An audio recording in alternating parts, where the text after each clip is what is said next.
So, hello, everybody. Hello and welcome. Hello. And welcome on a very special day also here. I would like to really thank you for taking your time to come here on this special day. And for us to start together, please do me a favor and feel free to join. We got here a chat where you can join. Maybe Mike, Diana, write in here for everyone a quick hello. Yeah, go ahead. Yeah, and do it. And please, everyone who's listening, write in there, type in quickly where you are right now. Yeah, where are you sitting right now? Which part of the world? Because I think it's also we're having here in this room right now. We got people from different countries. Cool. Wow. Mike, you're so far away then. Yeah. Hello, Spain. Wow. Hello, Hamburg. Exactly. That's interesting. Barcelona. Would be left there. Mm-hmm. Texas. Hello, Arlington. This is amazing. Yeah. Didn't expect that international. Yes, exactly. Audience. Hello, Amsterdam. Fantastic. Hello, Hungary. Hello, Colombia. Zurich. Hello, Colombia. Beautiful. Yeah, we got Ida from Zurich. Katrin from Zurich, Colombia. Okay. So, thank you really for typing this in because, it feels more personal. We need more personal. We need more contact. Personal. Yeah. We need more personal. Yeah. Say it. Yeah. Diana, go ahead. No. What? You wanted to say something. No, it's just like I was just about to think how many video conferences I had this week. I mean, we all had probably, and this makes it so tiring for some hour. But it's nice to have just a discussion and a nice round, and we can hopefully have some questions in the chat as well. Exactly. And just call it a day and have a good time. Lovely. Excellent. So, hello, Luis. Portugal, of course, is here. So, to start, like we just did, always feel free to type in your ideas, to type in your questions, how you feel when we're here together, because what we do with you is really an exchange about, exactly the challenges we talk about, here. We want you to get out of it with something where you feel you can make a difference. That's my intention here. And I think let's start with a quick intro for each one of my guests. And is it okay if, Mike, if we give the ladies first? Absolutely. That'll give me time to figure out what to say. Thank you. Exactly. So we're going to interview you in German then, Mike. That's like a nightmare. I don't have to do this German interview because mine might get censored. I only know a few colorful words. Okay. Oh, I can teach you. We have some time here, you know. So, Melissa, well, as you're already talking, which language do you normally talk, and what do you do? Yeah, so normally I speak in English. However, I am very good with languages. I speak Spanish. My Tunisian Arabic is not too bad. We're not going to share the German words I can speak because my boss would get very angry if I use some of these colorful words. I believe it's against the code of conduct. So we will we'll just shy away from that. Before I get into what I do, since you asked about languages, I've been to 55 countries in my life. So been a lot of places, done a lot of things. But let me tell you how I fit into the world. So I'm Dr. Melissa Sassi, and I wear a lot of hats. For anyone who knows me, they know sometimes I'm all over the place and it's hard to keep up, but I promise you the chaos makes sense in my mind. I gave myself my own fun job title at IBM. They call me the Chief Penguin of IBM Z. For those of you who are techies and interested in open source, you'll probably recognize that the penguin is a symbol of open source. And if that doesn't make sense to you, no worries. It's a fun job title, and who wants a boring job title anyway? What does that mean? I have an opportunity to work with 100 startups that are in my portfolio. I run a program. I'm the founder and global head of the IBM Hyper Protect Accelerator. So I work with startups, early stage, help them build, scale, and thrive. I will tell you the most exciting startup that I am working with across that portfolio is a music tech startup called Beat Club, which was founded by Timbaland. So for those of you who may or may not know a thing or two about music, it's okay if you don't. Timbaland is a 5-time Grammy Award-winning music producer who's worked with Beyonce, Jay-Z, Madonna, all the cool people out there. And I have had an opportunity to host him on my my live stream. So that's the cool one I'm working on. Wow. I also, yeah, so fun. Wow. I also run student strategy within the division of IBM Z, and that's all about enabling students, young people, anyone who are interested in coming into tech, learning tech skills, and hopefully staying in tech. I'm the CEO and founder of a edtech startup. You're not going to find it anywhere because we haven't launched yet. It's called Skills Hustle. More to come on that at some point in time, so be on the lookout. We are going to disrupt and transform the world, I promise. Last thing I'll share is I'm the CEO and founder of a youth-led nonprofit called Mentor Nations. We have a co-working space, robotics lab, and IoT lab in Tunis, Tunisia, where we've taught tens of thousands of young people to code across 12 countries. And we've gotten funding from a bunch of cool places like U.S. Department of State, Google, SAP, HP, and have been nominated for a number of different UN awards. I'm going to shut up now because I like talking about my work and I'm going to be exhausting, I promise. No, it's super interesting. I feel so boring now. Great. No, you're not, Diana. You're not boring.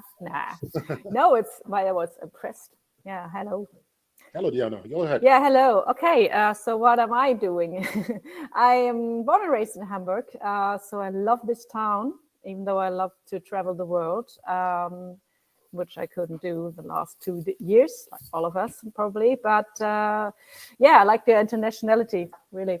So, however, I've been living here for all my life now, a couple of years.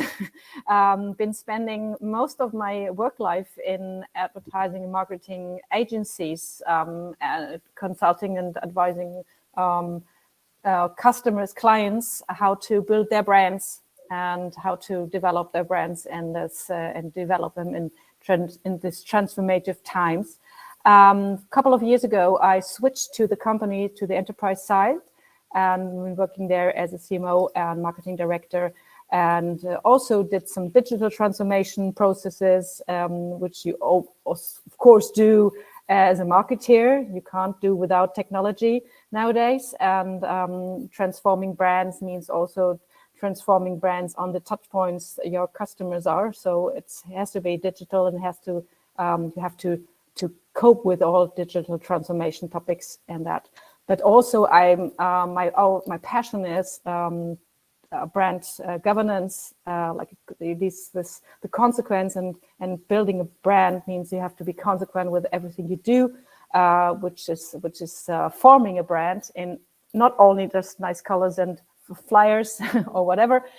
In some companies it's just that, but for me it's the whole company, the whole behavior, everything through all organizations. So my topic is that the marketeers have to be much more recognized in the board. So this is and I recently started my own biz.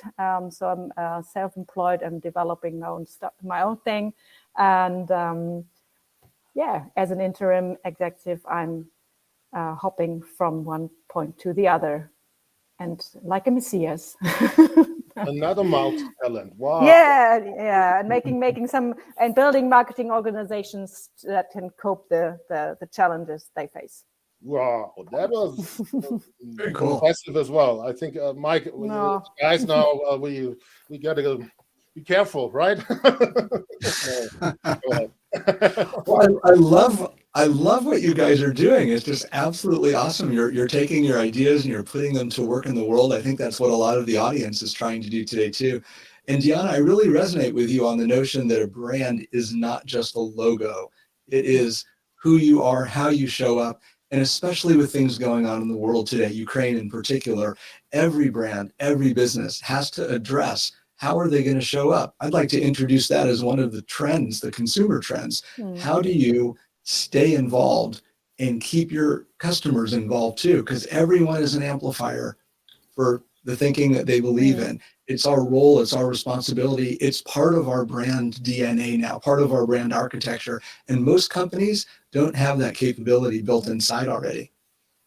I love that you mentioned that, Mike, because today, like maybe 2 hours ago, I got kind of roped into doing a training with a group of people who were finalists in a UN, a United Nations hackathon. And coming into it, they said, "Hey, we want to, you to say some inspiring words to help the hackathon leaders, the team leaders and the teams to prepare for their pitches where, they're going to be on like big stages with lots of different, important people, from like the UN and World Bank and all these places. What can you do to help them get ready?" And I talked about, their own personal brand, their own origin stories, and how, we all, regardless of who you are and what you are, we all are part of that brand. And that, we all need to think about, how do we personalize brands, even our hackathon project, so that people kind of understand the people behind it and what are our origin stories and, what inspired us to do the work that we do. So kind of giving a technical thing, a face and a problem and, a person's real journey versus it just being, we're solving this problem, here's the solution we've created, and having it kind of, I don't know, tech-led, if you will, or product-led. Wonderful. I mean, guys, everyone's listening, it's so beautiful not just to listen, because please also read here in the chat. Melissa was typing in the address of the case study she did with Timberland, and I asked her also, was it difficult to convince IBM stakeholders related? Yeah, and I encourage you really to, because it's amazing. I mean, how can you bring together such a beautiful, fresh artist with such a? It's not only a brand. I mean, IBM is an asset in the world. Yeah, and it must have been. Say some words related, Melissa. Go ahead, please. Yeah. So it was, actually, people were really excited about it because I work in the IBM Z division of IBM. Okay, and most of you are probably thinking, okay, I don't know what that means. That's okay, I will tell you. It's the technology that you don't often hear about. It is essentially, imagine you are a big bank or a credit card processor. That stuff just works, right? Like you run your credit card, you spend your money. As long as you got money in the bank, it works. My team, that's the, kind of back-end infrastructure that we provide, right? And a lot of times, like, you're not necessarily thinking about what machines are running the tech, right? People may talk about cloud computing, but you don't necessarily think about what's that server. It doesn't often come across as like the sexy conversation in tech. And so when I came to the team who's used to working with Fortune 100 companies, big banks, back-end infrastructure, data protection, privacy, and security, interesting, but it's not like a young college student is like, oh, let's go hack away at this stuff. And I mean, hack in a good way. Let's go build this game. It's not necessarily what you're first thinking about. And so I suggested this collaboration on music tech, and really brought our technology to life in a way that a lot of people hadn't thought about before, and also brought it to life for the startup ecosystem to say, hey, you know what? Data protection, privacy, and security is actually pretty sexy, and you better be paying attention to it. And here's why it's going to matter to your business. And oh, by the way, how do we make enterprise grade solutions available to startups, not just reserve these high-end tools for a company that makes billions and billions of dollars. Yeah. Wow, wonderful. I mean, this is something, of course, IBM might be the big giant, but of course they also have to figure out how to, and this is our topic, keep up with consumer trends, how to keep close to the customers, to keep their audience and their target group growing from, and this is something I guess is a lot of big companies have to do or doing right now, is to get new ideas and have think tanks and innovation hubs that refresh their portfolio and keep them up with the trends in the world. Diana, one of the places that we might start, and if you're listening, please chime in with your questions. And Johannes, we have to hear about you too. So, exactly. You're very gentle. Mike hadn't talked to Mike. No, I haven't done that either. Doing. You haven't said it either. I don't know what you're doing. Yes, exactly. So, intro from my side. I got a little bit of Irish accent and Canadian accent because I used to live there. It's not 100% German, say it this way. Yeah. Yes, but I'm German. Well, I also have different hats. And the classical hat where I live from is, yes, empowering organizations in the digital transformation. Yeah, so the decision makers together with their team. This means something you might call cultural work. Yeah, because basically a lot is really. I used to be chief marketing officer. I used to be chief customer officer. I studied psychology. I was assistant of the chief human officer and so on. Yeah, so I know these sides all well. And yes, I understand data, I understand processes, but for me, it's always about it empowers us. Yeah, and this is basically where I open the mind of people. How does it help you with a common objective? Yeah, and how can you make a difference together? Yeah, that's one of my biggest strengths. And yes, related to this role, I advise companies like BMW, for example, globally. I also have some startups related where I'm connecting back basically the startup spirit, but also technology to huge players, the big companies and mid-class. IBM is my former client. I'm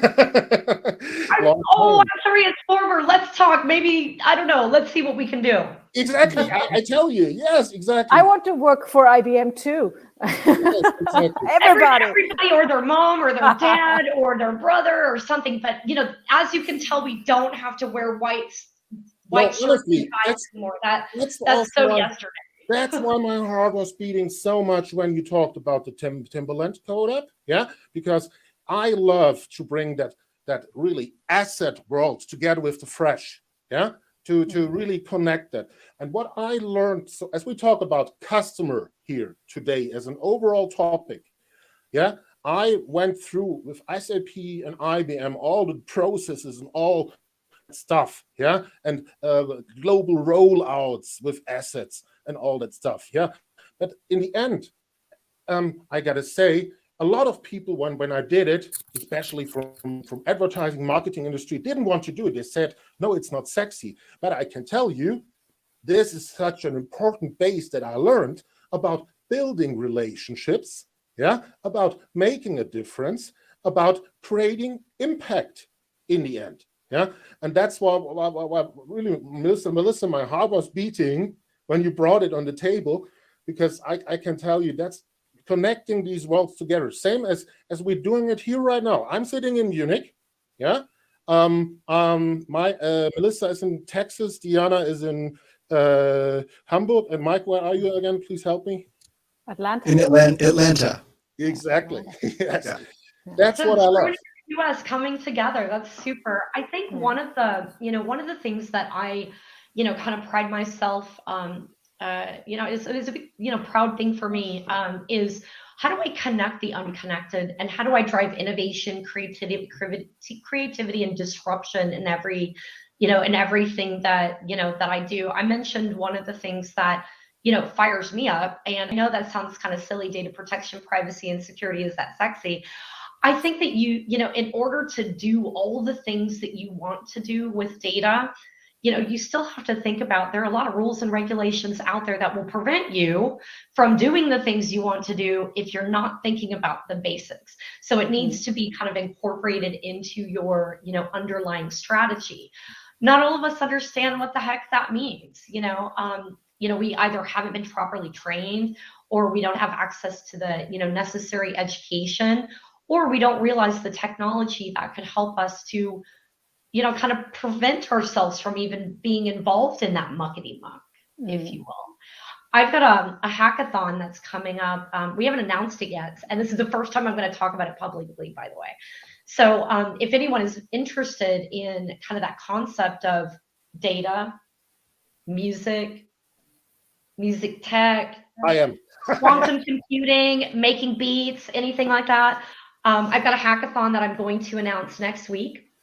It's called Beats on Z, powered by Bridging the Gap.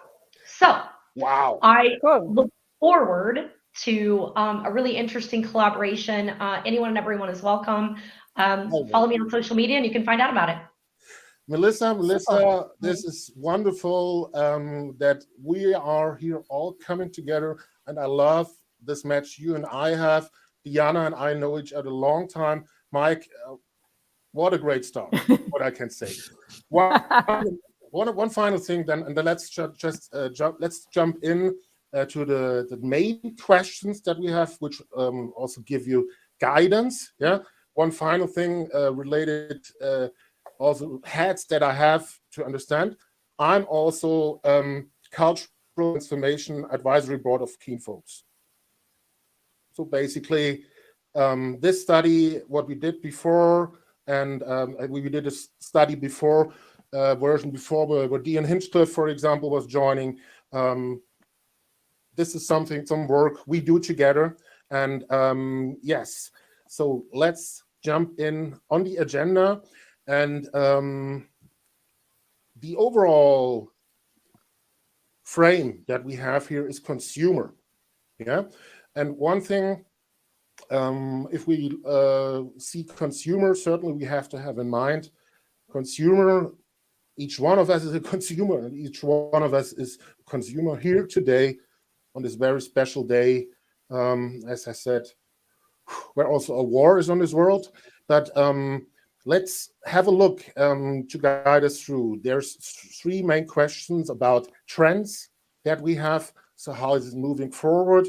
There's also the second question, which is about the landscape and the priorities related to executives. Yeah, this is something Melissa also gave us a hint. Yeah, in terms of Timberland, what's doing there.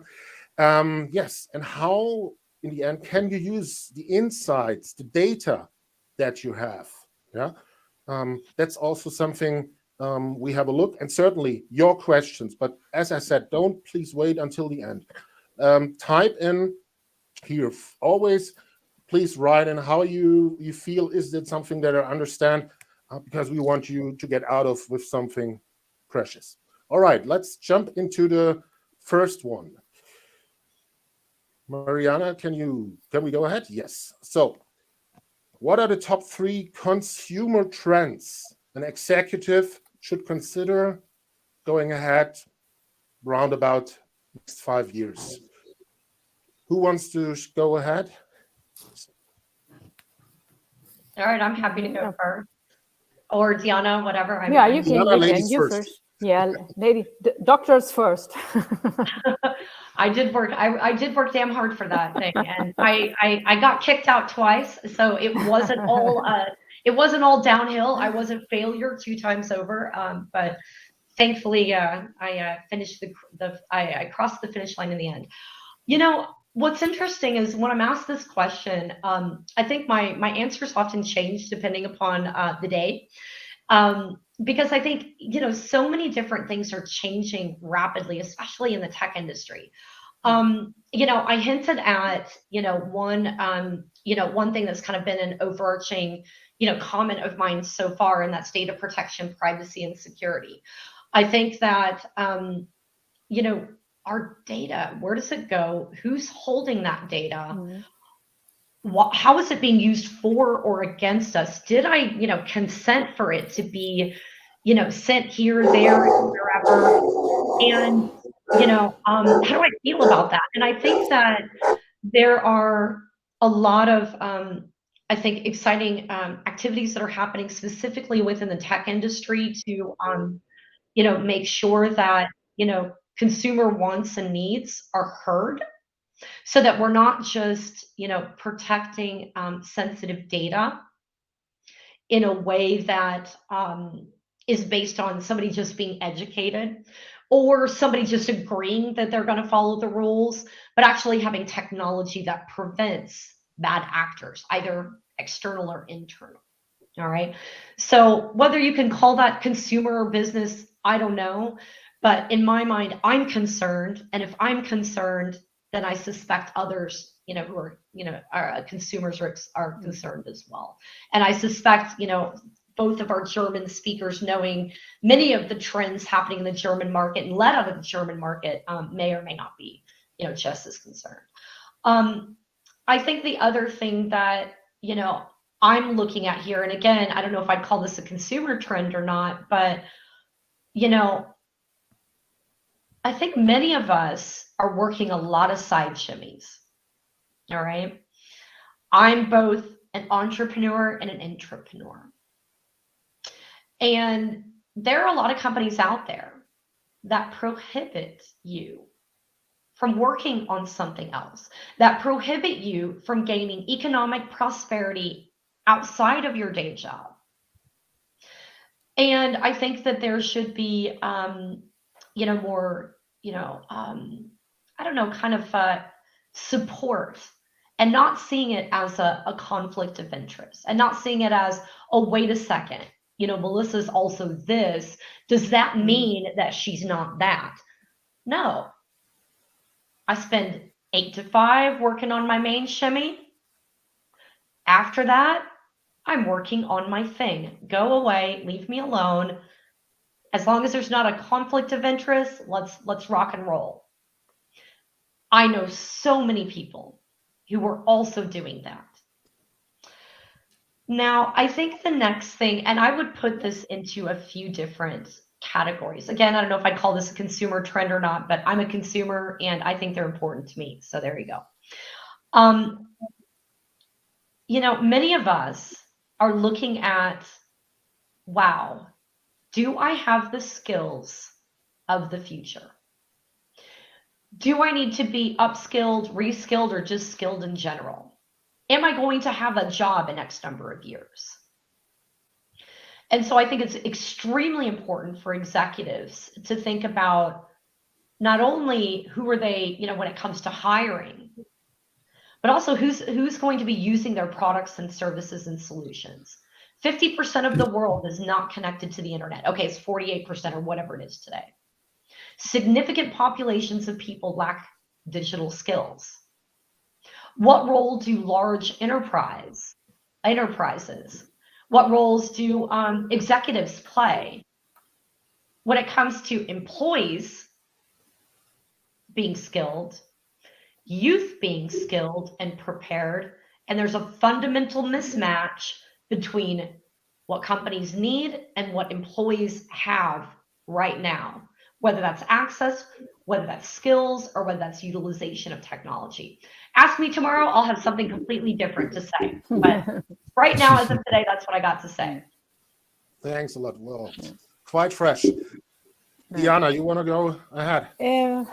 Yeah, I think you said things are changing so fast, and I think in a changing world and with so many technology trends and developments, what I find also as consumers or as employees is it's like giving secure identity or security and orientation in a world that is just changing and not secure, or like we faced in the times of pandemic, and we saw that a lot of brands got a big recognition again. Yeah, people focus on brands, so we have to have brands give orientation.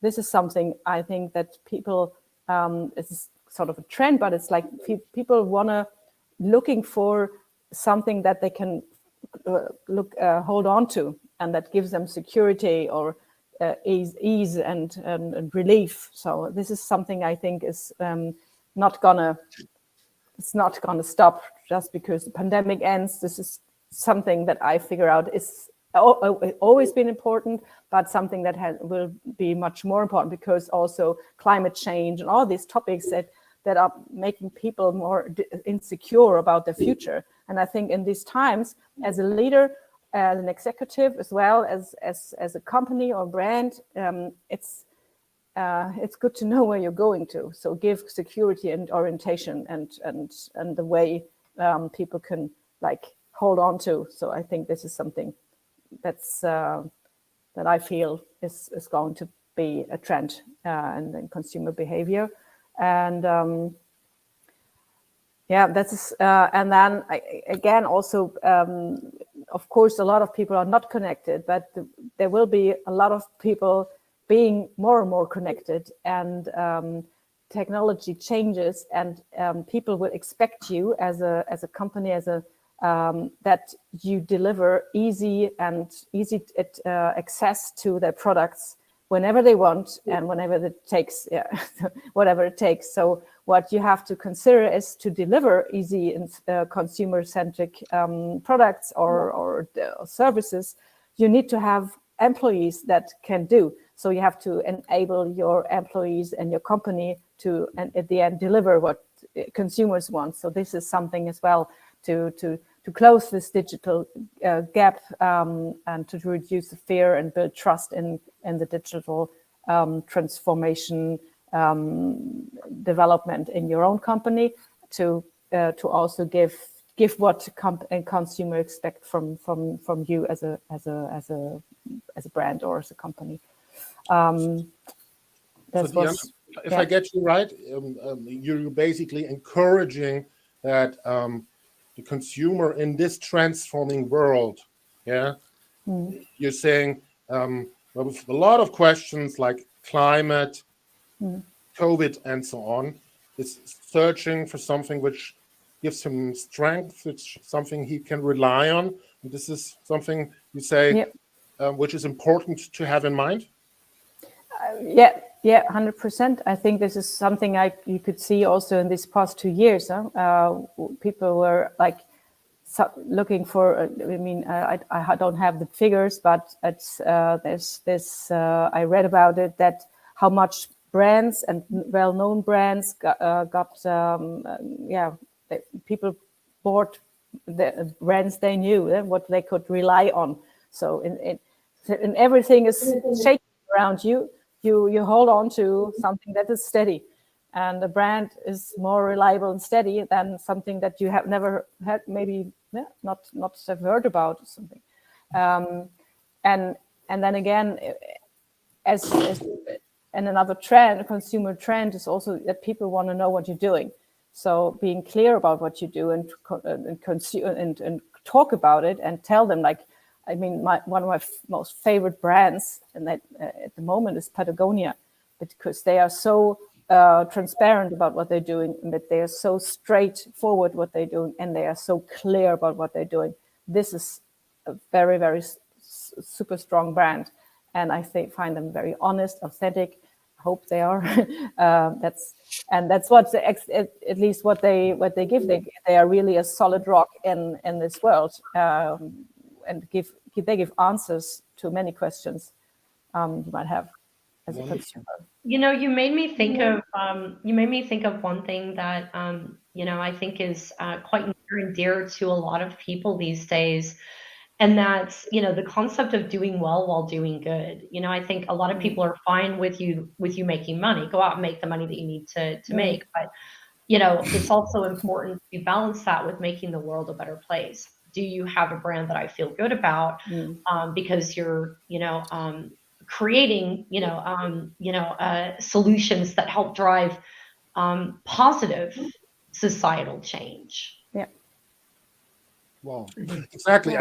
I think that's a key point, that in the end there's a huge chance a brand, I mean, it's not only the brand, yeah, it's actually a company can contribute something, yeah, socially, yeah, in times. Mike, you just said yes. Yes, I've been, I've got much to say. Yeah. Go ahead. Okay, so each of us here has very unique experiences, and whenever you're invited to a conversation like this where you're talking about trends in the future, there are a couple ways it can go. And I'm so glad ours is going in a really good way. The way that a lot of people do these is show me the data, prove to me that the future is going to be a certain way. And they wait until they have enough data to feel comfortable. But the data is always old. By definition, data is almost ancient, especially at the speed the world moves today. So what you're hearing from each of the speakers today, I think, is their very best ability at pattern matching. We all learn to sense things. We all develop our intuition as we get a little bit older and wiser, and we see things happen in the world over and over. But when things change a lot, which is what's going on right now, you've got to have a really good eye for picking up the things that matter. And I think the folks that have spoken before me are doing an excellent job of doing that. I'm so excited to be on this. Joanna, picking up on what you just said, you know, this idea of doing well, it's not easy for companies to do that because they've been trained through and through, especially at IBM where I used to work, and my fun title was e-visionary back then, working around the Y2K times and introducing the Arts Cafe and the Innovation Accelerator and several practices around customer experience and adaptive enterprise and things like that. It was a lot of fun. And I forgot my train of thought because I forgot to do my history when we started, but I'll skip over that. Deanna, what you were talking about is not easy for companies to do. It's one thing to say, all right, let's do well while we're making a profit. But the actual mechanics of doing that, a lot of companies don't have. And that's a skill that you need to hone. You need to build that from scratch in a lot of cases.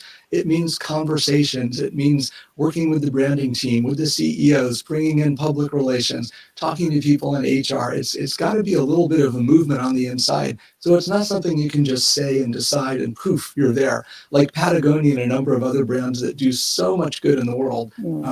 I'm with you on that. I think that the number one consumer trend, and again, this is just my reflection, and I'm imagining that the audience is filled with folks from startups to established companies, all interested in moving their organizations and themselves forward. So my first one is that, first of all, we're going to have more customers. And Deanna, I think you talked about that. And everybody's kind of mentioned that the number of connected people is growing. But when you think about it, 2.5 billion people with the latest smartphones in their pockets 24/7 are coming online by the end of the decade with fast internet speeds. You know, that notion you brought up about treating them well, welcoming them, being inclusive, being fair, that's all true. But those folks are going to have needs, and they're going to shift our demographics. The demographics that we're used to doing right now, and this I would consider trend number 2, is that demographics themselves are suspect. You've got to look at them very carefully because they carry a huge amount of bias and unfairness and privilege with them. We can't look at things in terms of just skin color or just the area where you live, you know, how well socioeconomically developed is it, what's your religion. We are complex beings, and we make ourselves out of so many different parts that are going along. So I think we're going to see a big wane in demographics because those limited data sets can't explain the complexity of who we are. And why do we need that? Because consumers are expecting more in the way of personalization. We want fewer clicks, less friction. We want everything done for us. How many homepages does Amazon have? I ask that question a lot, and people say, oh, 10. Well, I've seen 7 of them, or I'll say maybe 100. Well, they actually have one for every single customer, supplier, vendor, and employee.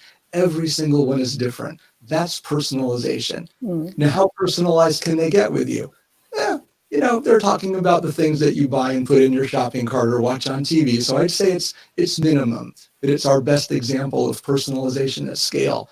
When the people listening think about the businesses that they're in, whether it's a new kind of telehealth or a dog walking service or whatever it is, if you think about how to personalize that business, it forces you to think about what customers want most. And in my opinion, the job of any business is to be best at what their customers want most. So quick recap, we're going to have more customers. Demographics aren't going to matter as much, so you need to find a new way to understand people. The best way to do that is to hang out with them, in my opinion. And it's driven by personalization.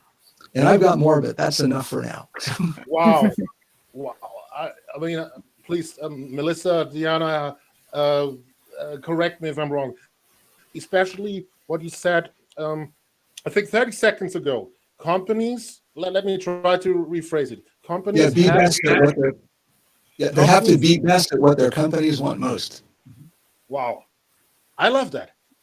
That part, one part really resonated with me, Mike, when you said, go hang out with your customers. I do a lot of talks and training on design thinking, which is all about empathizing with your audience, understanding their wants, their needs, their pain points and aspirations and goals and objectives and all that kind of stuff. And I run a lot of hackathons, startup competitions, and a big kind of overarching theme across that.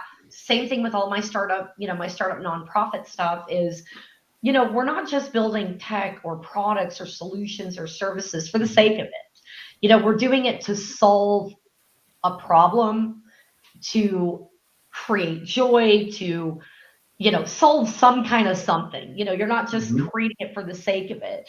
And the biggest risk that we've run into as brands or companies or business leaders or CEOs or whatever is creating something that people either cannot use, do not want. You're essentially going to lack product market fit. Nobody's going to want to invest in you. Nobody's going to buy your stuff. And that's one of the big reasons, especially why startups fail. You lack product market fit. You miss doing things that are relevant for them. So, I work as a sorry, go ahead.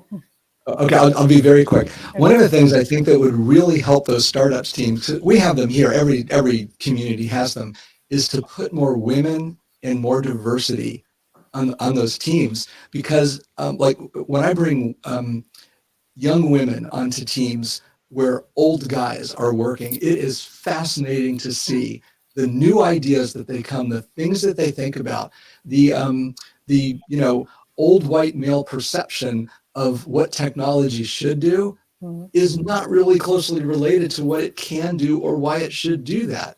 So it starts at home by putting that diversity into the thinking. I really don't care about the color of your skin, your religion, and all of those different things.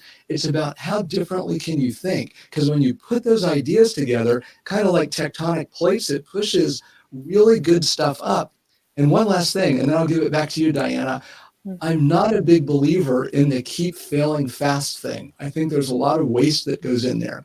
I think that we've got so much tech and so many smart people that we don't have to try to fail faster. We have to use our intuition and figure out what will make people happy, what will bring pleasure, what will look good, how will things work, because every construct that we make gets torn apart and put into others' projects as well. So the whole process that we use for going about it doesn't always have to be about make the most money. It came back to that theme of do the most good.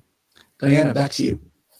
Now I would okay, hang on. That makes me think of an experience I had when I worked as a marketing director in a company. We were a finance service provider, And we wanted to become, by buying in a startup, IT startup, we were about to build the first cloud-based software as a service practice steering software for dentists. So that was something new in the market, and it was an analog company, more or less. And then we were like, okay, how should we do that? Because how should people think that we can do this and then build it, and then is it something that they need, or is it something they want? So we started with a whole strategic process and the whole transformation process in the company itself to do work labs with our clients. So we developed this software with them, every single bit. We involved them in the whole process, because we said we are not able to think of all things you need, because you're the professional, but we know how to listen to you, and then we transform it. This is what we always did, also as a service provider for finance solutions. But now we want to do this with the future. We build your future together with you. So we called it Work Labs, and this is something that was really, really well. So don't be that smartass and do something and behind the curtain, and then here it is. So it's okay. It's outdated. You don't need it. This button is not needed. Thank you very much. We don't buy it. So get into discussion and to close connection with your customers, with your consumer. Of course, this is key, and I found this resonated with me, what you said, Mike. Of course, you need to know what your customer wants. Yeah, just listen and listen, and not only stupid research, but just really get into connection and a community building. I think this is why we build this community of our clients. And let them talk with each other as well in big summits and in an app, build forums for them and stages where they can come together. I'd like to give, related to that, Eric Sarah stage, who has a question, and I'll just rephrase it in here, and whoever of you feels free, go ahead. We freestyle a bit around. How do you get customers interested enough to participate? Well, I'll tell you two things that I've done before. One is to just ask them. The act of asking creates a nice, warm relationship between folks, because you're asking them for something that will benefit them. So it's really not putting them out of their way. The second thing is, some people aren't sure about what does it mean? What's it going to look like? How is it going to affect me? What about my image? Will it cause me any problems at work? What about politics? A lot of people have just so many questions and so much nervousness about trying something new. So we've shot videos of things that we've wanted clients to take an interest in. And we show it to them and say, look, here's what's going on. And we'll stop the action. We'll point at some of the interactions happening in the video, and they go, oh, I understand what that person's role is. Oh, I see how that goes. So a video and an ask are my quick answers. So I got one. I'm actually in the middle now of planning an event. It's called IBM Z Day Special Edition that's happening on April 5th. And one of the things that I've been asked to do is to look across all of the sessions. And one of the things that I'm kind of being an evangelist of, if you will, is saying, what could we do different? What can we do in a more disruptive fashion?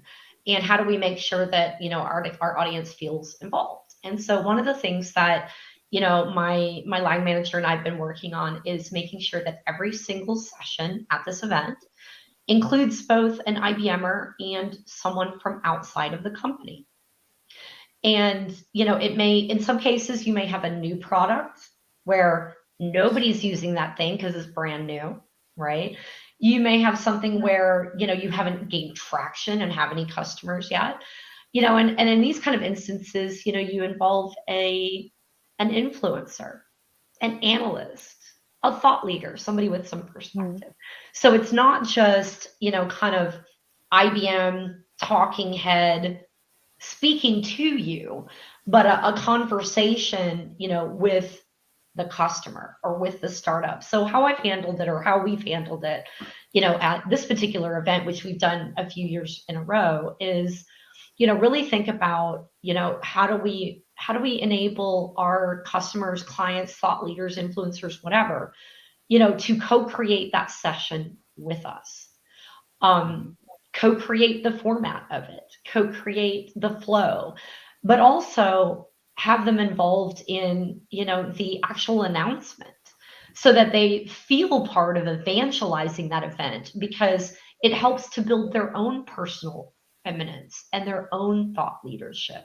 So it's kind of like they feel like it's their event too, because they feel like it's, they were part of creating it. They were part of, envisioning what people are going to get out of it. And you think about, well, hey, if we have this session, what would you and your company like to get out of this? And how do we make sure that there's a really healthy balance? Our last event, we had more than 13,000 registrations, and that was in September of last year.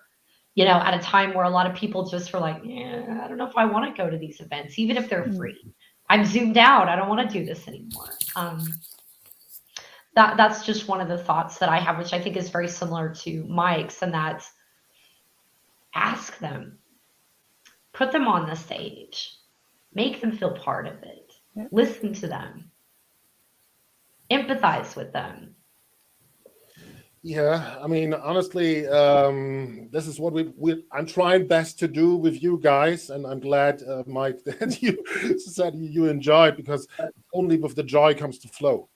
That's in the end. Diana, you want to add something? No, I mean, joy. I mean, I think everything has to come with a certain joy. What you're doing when you approach your customers, I mean, they have to try not to be that. We tried back then. We tried to give it a little, like, something that is not super stiffy. I mean, now we approach them according to the target group that you have. I mean, if you have to approach very old people for something, it's something maybe you approach them in a different manner than you approach younger people. But have a make it easy for them, and make it interesting. And what's in for me? Why is it interesting for me? And give them the vision that you have in mind. So what we did that back then, we said, we want to digitalize you guys. We want to, a company, enable you to digitalize your practice, your job.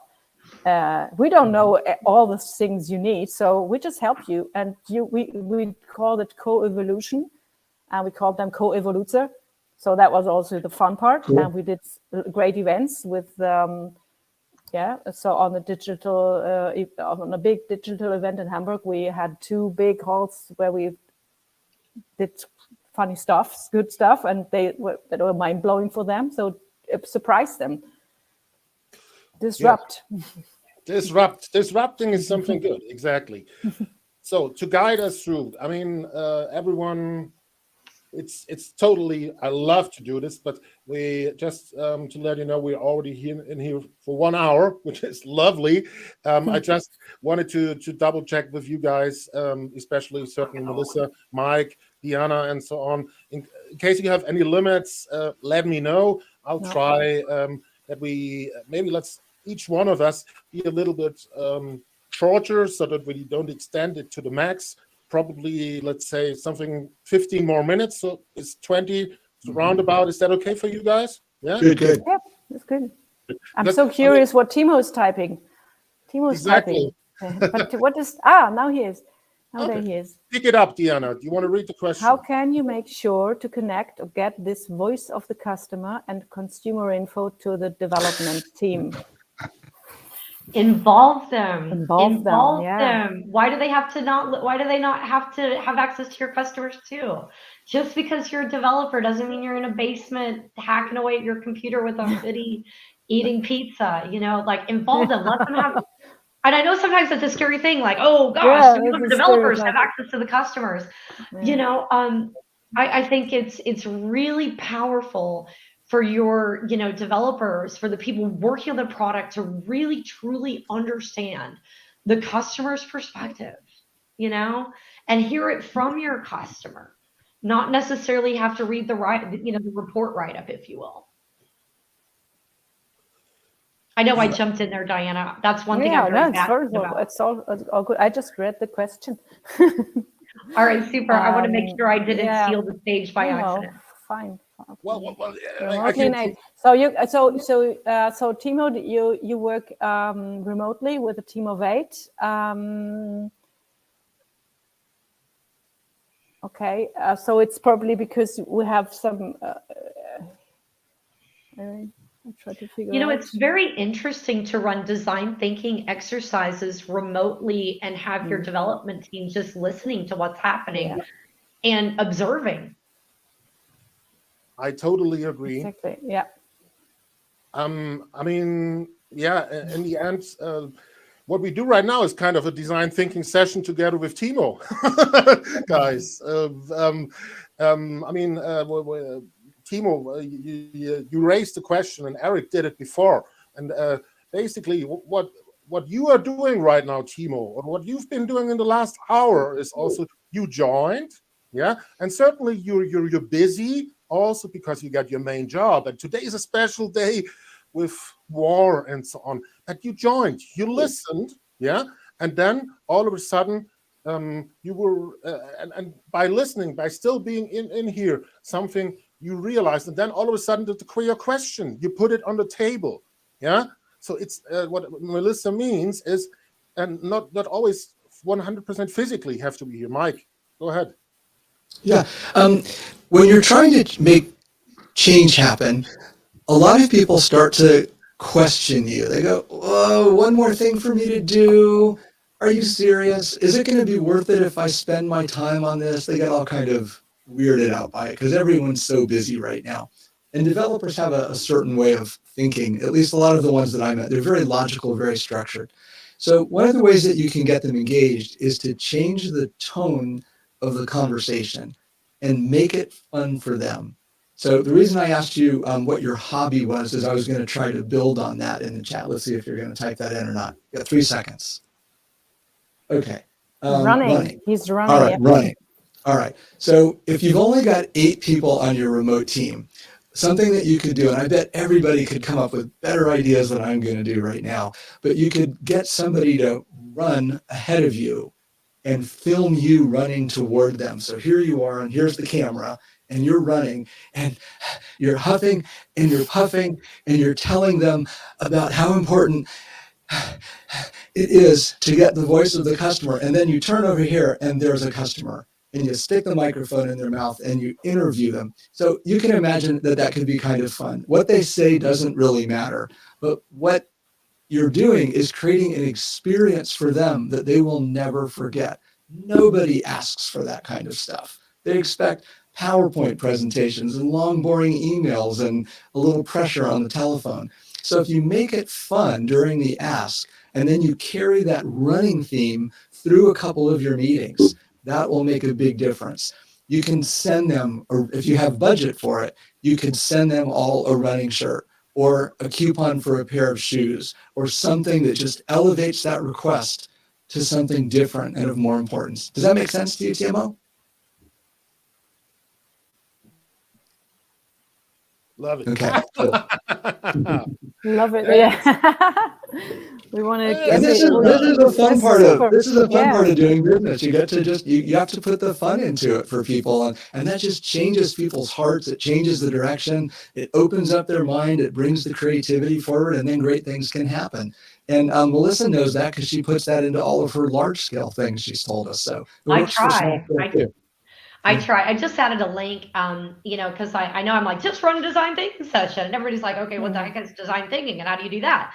So in case that was something that you were, you know, you were thinking, I've included a link, and it is kind of a tutorial, if you will, that you can do on your own to learn, you know, what is design thinking? How do you do it? And it's something that and there are a number of different badges. There's a practitioner, advocate, coach, co-creator, and leader. So that's 5 different badges that that you can gain access to. And it's all, you know, you follow the materials, you do the stuff, you answer the questions, you know, you do the things, and there you go. I have found that learning about design thinking in a systematic way has kind of given me that formula of saying, okay, well, how do you talk to people? Like, what do you do?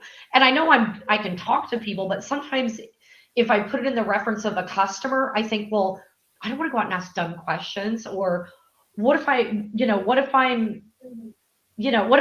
make us all look stupid, and it's kind of helped me figure out, how do you follow a process, and how do you do things in a way that's systematic, and strategic, for anyone who's not, maybe not necessarily been exposed or, done design thinking before. And most of all, also in the company, this pushes to throw down silo walls in a company. To bring the people together like that means you tear down borders between the silos that you have in big companies sometimes, even in smaller companies, if you're agile or not. I mean, but this way of working and collaborating with each other within the company, or with your customer, or influencer, however, this makes this, if you integrate your colleagues and your employees into this kind of processes, these open-minded processes, that makes them think around the corner, and not just like in their box, in their room eating pizza, then you get them. Then you just push them to open their mind and think outside the box. I think that makes a lot, and that's my experience so far. Is you sometimes have to push the people a little bit to look over the edge a little bit, because not everybody loves to move in his comfort zone, from his comfort zone. But once you push them, but it's always that if you show them the direction, and this is what I mean with clearness and orientation, if they know why they are doing this, why it's good, and why it makes fun to follow this and this way of working, then it makes click. Not with everybody, but a lot. And once you have the masters, then the rest might follow, and some you lose on the way. That's normal. It happens. Yeah, it happens. Related to Timo's question, I mean, I'm standing here in my kitchen, and what I'm doing here in parallel is I just prepared a part of my food, which I'm going to have for dinner later on, and I just came from running before I joined here, So Mike encouraged it, and Mike. You're laughing. You also said you may ask a question. How do you feel? Is that my cue to ask the question? Yeah, go ahead. Okay, all right. So I'd like to ask my colleagues on this event, and everybody in the audience, if you've noticed a lower tolerance in yourselves for lying. There is a lot of lying going on. Governments, politicians, companies, advertising, brands, teachers, local everything. Is your personal tolerance starting to go down? Could everybody chime in on that? Because I think that might be a trend. Yeah, I have a lower tolerance, and I've always had a low tolerance for it. I've always had a low tolerance for even more than just lying. It's also when I can tell that someone is not being genuine, transparent, and themselves. And I think there's a fine line between lying and putting a facade up. I don't know if you've ever done that Strengths Finder training before, but the last time I did it, it's been a while. I'm a high yellow, and I'm a high yellow and a high red, but yellow is my dominant thing, and I can't remember what all. Remind us what yellow means. I think it's like innovator, big ideas, sunshine. Innovator, big ideas, creative, and then red is, apologies for saying this, but get shit done. And when I'm dealing with someone who puts, and then there's also an element of, how are you at work? What are your colors, or what are your dominant traits, the things you like, don't like, strengths, weaknesses, etc. How are you at work versus outside of work? And when I'm and I realized we all looked at each other's kind of, I don't know, color schemes or whatever it is, their personality makeup. I looked across, everybody's personality makeups. And what I realized is an interesting trend. The people who I don't know, they just didn't rub me right. And it was just some kind of intuition thing. We just didn't vibe as much. Every person that I didn't vibe much with, and I couldn't explain it, I just was kind of like, whatever. They had kind of, here's who they were at work, and here they were outside of work. Now, we all put a mask on in some respects. There's certain things that we talk about with our families or our friends that we don't talk about at work. I get that. But like, I'm a what you see is what you get kind of person. Like, whether you're my friend, my colleague, like, I don't change. I'm the same on Twitter. I'm the same on LinkedIn. Like, this is me. Not everybody is the same. And I found that when there was this massive difference in that chart between who you are at work, who you are otherwise, and I realized it was because they weren't necessarily transparent, and they weren't necessarily maybe they're themselves. Yeah, so you feel that you have a lower tolerance for that. Intuitively. And so maybe they weren't lying per se, but I felt like there was something about them that I couldn't necessarily trust, and I didn't vibe well with them. Johannes, how about you? But there you go. Yeah. Johannes, how about you? And then Deanna. I honestly, you said it so straightforward, Mike. It was really like my heart said, you brought it to the point. Yep. Because honestly, one of the key things is really also saying it straightforward, make lying wrong again. You could run for politics with that. Yeah, that's a great line. Make lying wrong again. Well, I'm helping some politics also regarding storytelling. Yeah, and I'm also trying to teach them, to empower them that it's not only words, that it's your cells, like you said. Yeah, that it's about something to deliver. Yeah, and it's also something where related also to our overall topic. If we understand the power of the data that we have, there's for example, data is a tool that can help us with something. Yeah, we have to use those tools wisely. And a lot of people, for example, use social media listening just that they have a quick answer. Yeah, and not the delivering. Yeah. And in the end, what happens is that you're losing people because of the expectations. Because the only thing is you react very quickly, yeah, but you're not delivering. Yeah, you got to keep your promises. Exactly. Deanna, how about you? Stay true to yourself. Like they mean it. Just live it, not just say it. Just. Yeah, and I think this is speeding up both from technical innovations, the potential that you have, but the other thing is related to the society, as we said before. Yeah. So basically, each of us is standing in the middle of these two potentials. Say it this way. Yeah. But most of them, then you got the difficulty. Do I really understand the whole potential, or is there something coming to me very fast where I need to react? It's overwhelming also very much for people.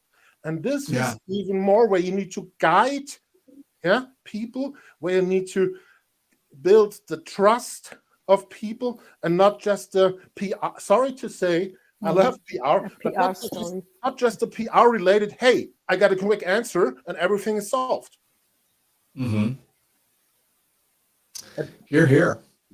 Wow, Mike, you and I, we also need to have a coffee. Or what's your favorite drink? I'm a sucker for a good chocolate milkshake. That's my go-to treat beverage. Wow. Well, gosh, I feel like the wild one over here because I'm thinking about where's the beer and the wine. So I'm sorry. I had you pegged as a whiskey person.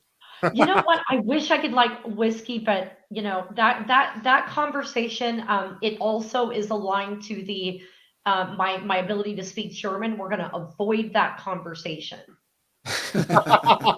There's a story, and we're not going to tell it today. Exactly. We have the backstage area, and then yeah, that one comes in the behind the scenes R-rated version.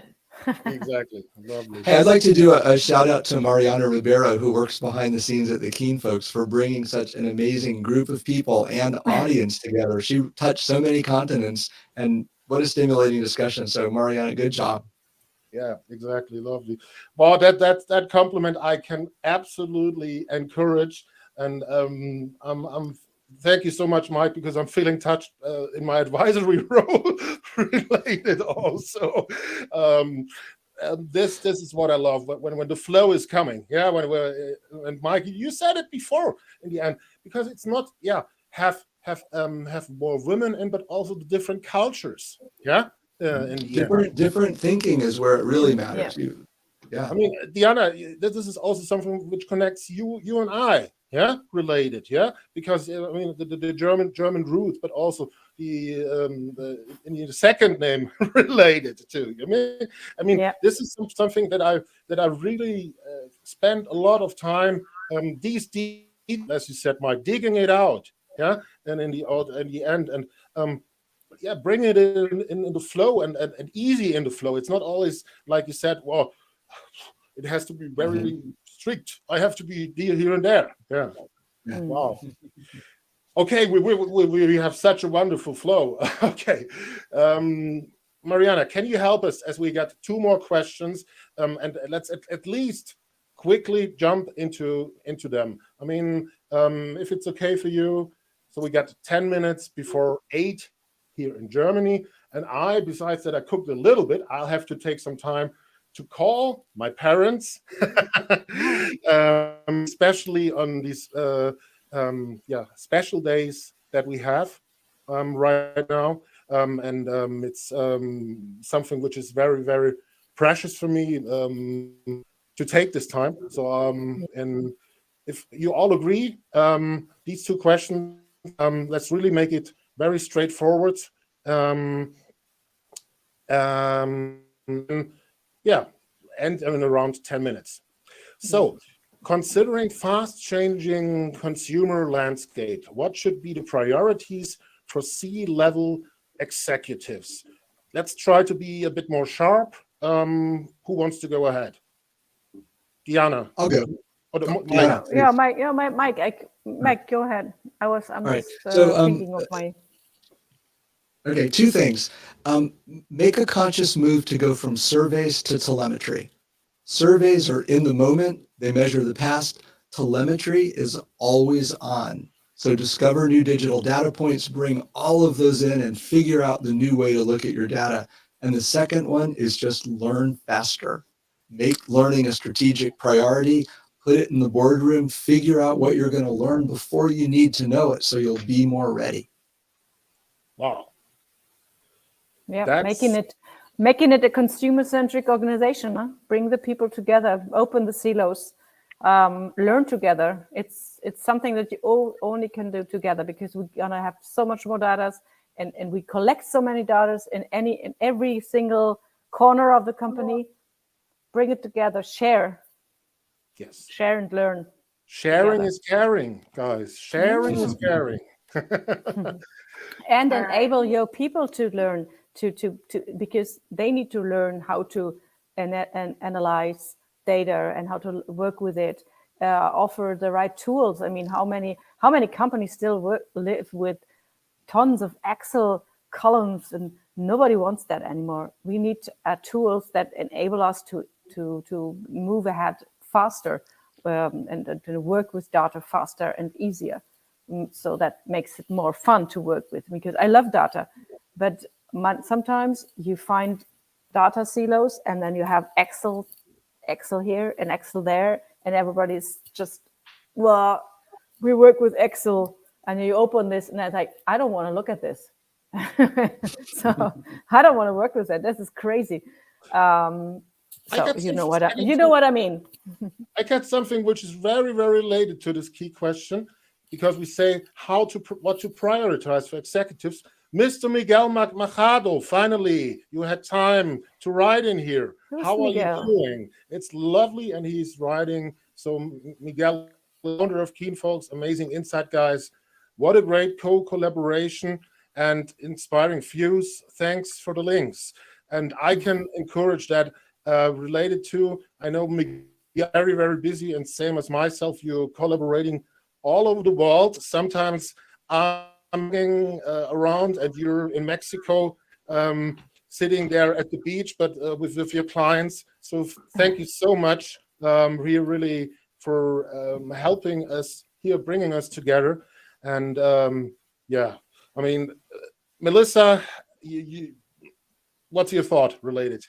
Yeah, so I'll just share, kind of my thoughts on this one. And I look at it as, we're approaching, and if we haven't already arrived at a workforce crisis. And what I mean, why that matters to, consumers, if you don't have the right workforce with the right skills, you're not able to respond or to prioritize or to anticipate, consumer wants, demands, needs, what have you. There are fundamental mismatches, when it comes to skills. And I think executives need to be thinking about how are they skilling, reskilling, and upskilling, because come 2030, we have a massive problem, and our problem is not going to be about how do we consider the consumer landscape. Are you going to be relevant at all? Absolutely. Yeah. Absolutely. Very straightforward. Know what At you all, want. honestly. Whew. So, haha. On that note, And that as well, and our final the question. C-level executives for that, because this is such a big task. Yeah. So diversity on C-level, I think, is crucial. But you need a lot of different angles to get this whole picture together and move forward. Exactly. I think The whole picture is a main thing, and that's also related to our last question. That's to wrap it up, because in the end, you want to get insights. You want to see the whole picture. Yeah, understand where you stand, where your customers stand, where your company stands, but also you want to focus in to certain things. So how can you leverage consumer insights and data for common good? Who wants to go first? Mike, so I'll just provide one comment here, and then I'll turn it over to my co-panelists. But I want to, before getting to the point of leveraging consumer insights and data, that data needs to be encrypted everywhere, whether it's in flight or in storage, especially if it's personally identifiable information. Yeah. We need to make sure that we are protecting our consumer. All right, now I'll pass it over to the smart people to talk about what we're going to do with the data. What we're going to do with the data. Okay, so the question is about leverage, which means what are you also going to do with it? And the phrase common good, when I take the question apart, it means how are you going to get benefit for your company, and how are you going to do good for the world or for some other party? Yeah. I don't know if I have the answers for all that, but I do have a starting point that I've been using for about 20 something years. And it's one of my favorite go-to questions. So I want to share it with everybody. The question is, what are you going to do with what you get from us? What are you going to do with what you get from us? So much market research, so much product development, especially on the tech side, stops with the customer gets something from us. But we are often blind, whether we make diapers or software platforms or automobiles, about how the customer wants to create value with what they get from us. So if we ask that question, it starts us on a question journey to learn more about what our product or service needs, so the client, the consumer, can create more good with it. So it's a much tighter connection that way. It's just a starting point. It's just a question. It's not the big answer, but I hope it helps. It's, well, yeah, well, I have to digest it, honestly. There's a lot of experience you bring in here. What's your thought to related to that?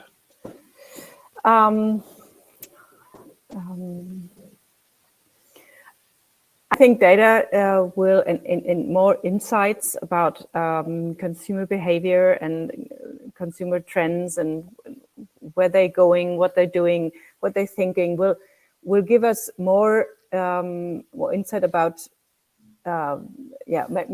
Give us more possibility to make it easier to take the seat of our clients and do good from this perspective. I think this. You know what I mean? Maybe I can't really articulate that. I got some cool ideas that might be interesting too. One last sentence, maybe one last thought about it, because a lot of companies still think from their perspective, but they don't take the seat of their customer, and that's what I mean. So and how should we do good for the people when we don't take their seats, and where do they take the position of our customer? Take from the customer point and put the client first. Means put the client first, but be the client. I think this is something which is very very key also, that this sentence, put the customer first, is also used very easily. But you have to live it.